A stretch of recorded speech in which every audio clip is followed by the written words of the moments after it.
Qayerida? Shahidlar maydoni.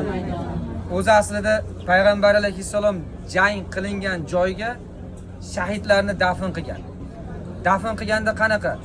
Endi masalan Madinada yomonni o'ylamasang yaxshisi bo'lmaydi. Mabodo 70 ta sahobam shahid bo'lsa, ko'maman deb ketmonlab o'tganlar bilan chiqishmaganda. Qilichlari bilan kelgan. Endi boyaga hodisa ro'y berdi. 70 ta sahoba vafot qildi. Endi ularni ko'mish kerak. Kimdirlar Madinaga ko'tarib olib ketar ekan mayitni, jasadini. Aytadi, olib ketganlar qaytarib olib kelinglar deydi. Mana shu yerga dafn qilamiz. Nimaga? Qiyomatgacha odamlarning qadami uzilmaydi bu yerda. Kelganki odam salom beradi, duo qiladi shu odamlarning haqqiga-da masalan. Olib kelib o'sha jang maydoniga qilichlar bilan kavlab ko'mgan.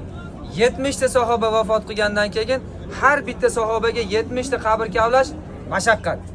Bitta kattaroq qilib kavlanadi, ikkita odamni o'sha joyga ko'miladi. Ko'mayotganda ham qarang. Qaysi birini birinchi ko'mamiz? Hammasi sahoba. Shu joyda ham fazilatga qaraydi. Yosh kattalardimi? Yo'q. Puli ko'plardimi? Yo'q. Kimi bo'lmasa, qaysi biri Qur'onni ko'proq yodlagan bo'lsa, o'shani birinchi qo'yamiz.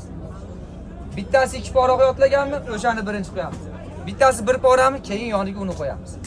70 tasini har birini payg'ambar alayhissalom birinchi amakisi kim edi? Hamza roziyallohu anhuna yotkizib janozasini o'qidi. Ikkinchisini olib kelinglar, Hamzani tek qo'yinglar.